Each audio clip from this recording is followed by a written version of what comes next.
Challenge করে বলছি, মাত্র এক রাতে কালো কুচকুচে নিগ্রো মহিলাকেও ফর্সা বানাবে কফির এই সাবান। কফির বীজের উপর নারিকেল ঢেলে নতুন এক এমন সাবান তৈরি হচ্ছে যে সাবান গায়ে মাখলে সাথে সাথে আপনি ফর্সা হয়ে যাবে। এক রাতেই ফর্সা বানিয়ে দিবে এমন জিনিস আর কোথাও আবিষ্কার হয়েছে বলে আমার জানা নেই। যারা নতুন বিয়ে করছেন তাদের সারা শরীরে কালো দাগ উঠানোর জন্যই এই সাবানটি। এক রাতেই ফলাফল পেতে আপনাদের প্রয়োজন হবে কফির এরকম বীজ। আমি এখানে 1 কাপ পরিমাণ কফির বীজ নিয়ে নিলাম। অরিজিনাল কফি বিন থেকে কিন্তু কফি তৈরি হয়। এই বিনগুলো আমি ব্লেন্ডারে প্রথমেই নিয়ে এগুলোকে ভালোভাবে গুঁড়ো করে নিচ্ছি। বাজারের প্রসেসড কফি কিন্তু নিলে হবে না। এখন আমাদের লাগবে 1 কাপ পরিমাণ কুচি করা নারিকেল। এর মধ্যে আমি 1 টেবিল চামচ পরিমাণ মধু দিয়ে নিচ্ছি। কিছুটা পরিমাণে কোকোনাট অয়েল দিয়ে নিলাম। এখন যে কফিটা আমি গুঁড়ো করে নিয়েছি সেখান থেকে 2-3 চামচের মতন এখানে দিয়ে দিচ্ছি। কফিটা দিয়ে দেওয়া হয়ে গেলে ভালোভাবে নারিকেলের যে পেস্টটা রয়েছে সেটার সাথে এটাকে মিশিয়ে নিতে হবে। মিশ্রণটা তৈরি করা হয়ে গেলে যে ব্লেন্ডারে আমি কফিটাকে গুঁড়ো করে নিয়েছিলাম সেই ব্লেন্ডারে কিন্তু এই মিশ্রণটাকেও দিয়ে দিচ্ছি। নারিকেল আর কফিটা ব্লেন্ড করার পর নারিকেলের দুধ উঠে যাবে, কিন্তু এবার এই দুধটাকে একটা ছাঁকনি দিয়ে ভালোভাবে ছেঁকে নিতে হবে। পাতলা মিশ্রণটাকে আমি আলাদা করে ছেঁকে নিচ্ছি। আর ছাবাগুলো কিন্তু আপনারা চাইলে গায়ে মেখে নিতে পারবেন। এখন আমাদের লাগবে 2টা সাবান। আপনারা যে কোনো সাবান কিন্তু এখানে ব্যবহার করতে পারেন। আমি ঘরে থাকা 2টো সাবান এখানে ব্যবহার করে নিচ্ছি। সাবানগুলোকে একদম ছোট ছোট টুকরো করে কেটে নিচ্ছি যাতে গলে যেতে একদম সুবিধা হয়। এখন আমি সাবানগুলোকে কেটে নেওয়া হয়ে গেলে একটা বোলের মধ্যে নিয়ে নিব।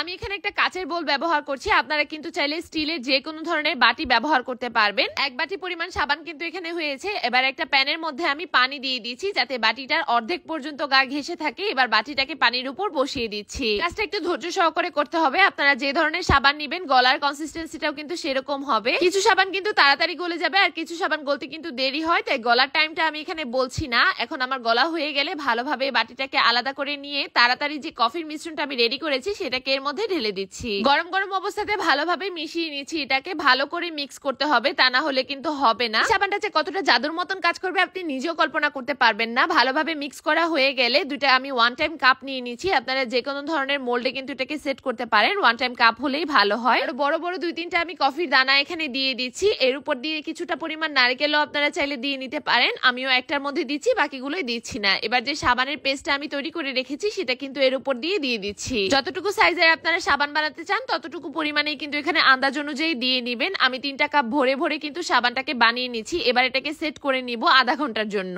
ফ্রিজে সেট করলে আপনাদের লাগবে 10 থেকে 20 মিনিটের মতন। আর যদি ওভারনাইট রেখে দেন তাহলে সবচেয়ে বেশি ভালো হয়। দেখতেই পাচ্ছেন কত সুন্দর করে মোল্ড আউট করে নিলে সাবানটা কিন্তু রেডি হয়ে গিয়েছে। নিচে যে সিলটা ছিল সেটাও কিন্তু বসে গিয়েছে। আপনারা এইভাবে আপনাদের সাবানের নাম অনুযায়ী যে কোনো ধরনের সিলও কিন্তু লাগিয়ে নিতে পারবেন। ব্যবহার করার নিয়ম দেখিয়ে দিচ্ছি। আপনারা এটাকে ব্যবহার করবেন সকালে এবং রাতে 2 বেলা করে। এক বেলা ব্যবহার করার ফলেই কিন্তু দেখতে পারবেন ইনস্ট্যান্ট একটা গ্লো এসে গিয়েছে। যেহেতু এটাতে কফি আছে তাই এভাবে কালো কালো করে কিন্তু ময়লা বের হতে থাকবে কফির সাথে। 3 মিনিট মাসাজ করার পরে আপনারা কিন্তু নিজেরাই গ্লোটা নিজের চোখে দেখতে পারবেন। আমি টিস্যু দিয়ে মুছে দেখিয়ে দিচ্ছি এবং সাথে কিন্তু আমি 2টো হাতও একসাথে করে আপনাদেরকে লাস্টে দেখিয়ে দিব কতটা পরিমাণে পার্থক্য এসেছে। যারা সদ্য বিবাহ করবেন এবং মুখে কালো দাগ রয়েছে তারা কিন্তু এটা ব্যবহার করতে পারেন। ছেলে মেয়ে উভয় ব্যবহার করতে পারবেন এবং ফলাফল কিন্তু নিজের চোখেই দেখতে পারবেন। আপনারা চাইলে ফুল বডিতেও কিন্তু সাবানটা ব্যবহার করতে পারেন। আর এরকমই সব নিত্য নতুন টিপস পেতে আমার পেজটি ফলো করে আমার পাশেই থাকুন। ধন্যবাদ।